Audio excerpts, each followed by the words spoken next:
It's the Unihertz Titan Slim. I wanted to take a look back at it, talk about some of the things that Unihertz did well with this, some things they could work on for perhaps another device, because that was interesting as well. I was on the Unihertz Reddit.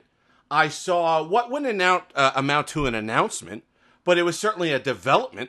So I wanted to talk about that, what possibly they could do for a future physical keyboard device that we'd like to see. But before I do that, if you're a fan of Unihertz devices like I am, you know sometimes it's a challenge to find a network that works well with your Unihertz device. But that's not the case with the SIM card that I currently have in here from today's video partner, Mint Mobile. If you're tired of paying too much for your cell service, then Mint Mobile has a solution for you, especially now with their best plan, their unlimited plan, running at 50% off. $15 a month. Get you great 5G speeds and coverage. So use the link in the description or the QR code that you see on screen and get started today. If you have an older device, they could send a SIM card out to you. If you have a newer device, give them a call, speak to a live human being, and get set up with an eSIM. You can get set up in as little as 15 minutes, so there's no excuse to not switch over and start saving money today. Use the link in the description. Does directly help the channel, but thanks again to today's video partner, Mint Mobile.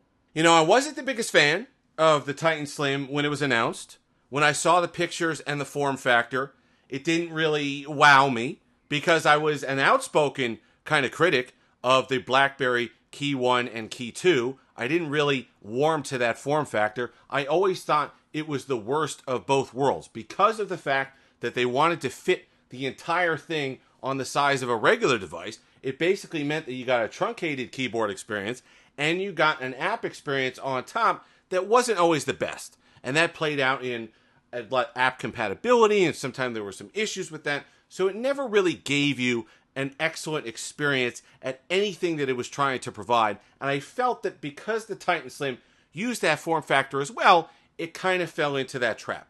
However, there were some things that I liked about the Titan Slim. There are some things that I feel like they could carry forward into a new device. And that brings me to that Reddit post. Because someone asked, I think they said, is it true that you're not doing physical keyboards anymore? Is that the end? Was the Titan Slim the last one? And Unihertz, the official account, actually answered and said, no, while we don't have it, something like, while we don't have an announcement right now, we are working on something. So it's not the last one. So that's interesting. So let's talk about what the Titan Slim did. The one thing that I can point to on the Titan Slim and really hang my hat on and say, you know what? I want more of this. And it's the reason why I go back and use this device. The keyboard. Not the size of the keyboard per se, because I think it's too cramped. I would have loved, because they're compromising the app experience anyway on the Titan Slim, I would have loved them to have put the keyboard up another row. And I know they had to do stuff because they didn't want to put the capacitive stuff there. I know there was stuff that they were trying to avoid copyright with BlackBerry. I get it. But I would have loved to have seen just a slightly bigger or wider keyboard somehow. We see a lot of goofy aspect ratios now. They're all over the board. We see a lot of different devices. The Pixel Fold, for example, that front screen, that's not exactly normal. It's a little bit wider, but it works. I would have loved to have seen them go maybe a little bit wider because it's not as big as a Key 2. It's actually a pretty compact device when you think about it. This is a folded Razer Plus. And look, it's not, double the size. It's not a massive device, even though it's trying to fit a lot on here. So I would have been okay with them making it a little bit bigger for the sake of being ease of use on the typing experience and maybe get a little bit better app experience on the top screen as well. But the key press, the actual switch that they use, is I think the best that they released, and certainly the best that I have felt on any phone going back to the actual official BlackBerry releases. Really good.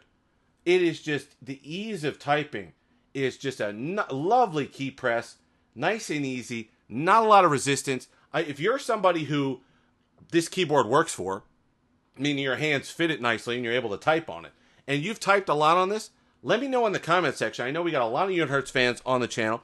Let me know in the comment section about what your experience has been, because I'm going to bet that your thumb fatigue is less with the Titan Slim than it was a lot of other devices you've typed with. Because even though it's not a mushy experience, even though it's not just an experience that wouldn't give you thumb fatigue because it's bad, I think this is a good key press that's still solid, that still gives you positive feedback, right? You're never questioning whether you hit a key or not on your Titan Slim. But at the same time, I didn't feel my thumbs getting tired like I do with, the original Unihertz Titan, right? That had that tougher keyboard to manipulate. That's what I'm talking about. So that's something that they should absolutely carry forward. The thickness of it, I put the case on it because it does, the couple extra millimeters does aid typing. I really feel that they need to, I don't know if they did this, like, again, for the copyright stuff. I would have really liked it to have been a little bit wider, a little bit thinner. If they go with their own design or something a little bit different, perhaps they don't need to do this. And one of the things that I remember at the time when this device came out is that this design was also because Unihertz is using off-the-shelf stuff, off-the-shelf parts that they could farm. So it's not going to fit all in perfectly, and the kind of industrial design isn't going to be there to make an overly thin device as well. But I think they could use that to their advantage on the next device. I think you could even keep this form factor, right, the way it is, make it a bigger front display, all front display, and then go with a slider. The BlackBerry device that was canceled was supposed to be a slider. Once that got in my head, and I went back and started using the Priv again, I really would absolutely love to see a slider keyboard phone for a few different reasons. I love my Passport. I would love to see another large form factor device. I just don't think it's going to be thin or light enough from Unihertz because of the way they have to manufacture their devices to not have it be another tank like the Unihertz Titan, not to be confused with the Unihertz tank, but something big like that. I really don't want to sign up for another phone like that. I think they could go with something like the Priv. You get all the benefits of the proper aspect ratios on the front. Nothing has to change with the apps. They can run natively, happy as could be, with an actual regular sized, with a regular aspect ratio front display. And then when you need it, or when you want it, you slide it up and you get something like this, a fantastic keyboard underneath. I don't think that's out of the realm of possibility. It was going to be the next BlackBerry. I think Unihertz could absolutely run with that. Come up with a great slider device. It's not cutting edge technology. We've had sliders since like the early 2000s. It's a physical mechanism. So it's not like they're going to have some motorized whatever that's going to pop up. You can just have a physical slide that will work. And I think that it'll give you the best of both worlds, where you'll have a really nice keyboard on top of a really nice app experience. And it might get you some more traction that, quite frankly, this candy bar format with a keyboard on it really didn't get it. Really didn't get it done. Didn't work for BlackBerry. Personally, I don't really think it worked that well for Unihertz. I like it in terms of what we're still offered. When you look at that, this doesn't work until you look at what's available for physical keyboard people in 2023. And then it works quite well because, you get a much larger app experience than you would on something like a Titan Pocket and a nice keyboard. When out there's that Astro communicator, whatever it is, for $1,000 running Android 9. Some of these things that come out, yeah, they got nice keyboards or they got keyboards on them, but they're overpriced, they're under-spec'd, they're trying to be something they're not. Unihertz keeps these devices around $300, $250 to $300, give you a nice keyboard, and give you a representative Android experience. Even though it's Android 11, still pretty snappy. So if they gave us kind of just a base install of Android 13 on a slider phone, I think that would be something around $300. That would be something that I would get excited about and get me using a physical keyboard device yet again. If you're still using one, let me know in the comment section below.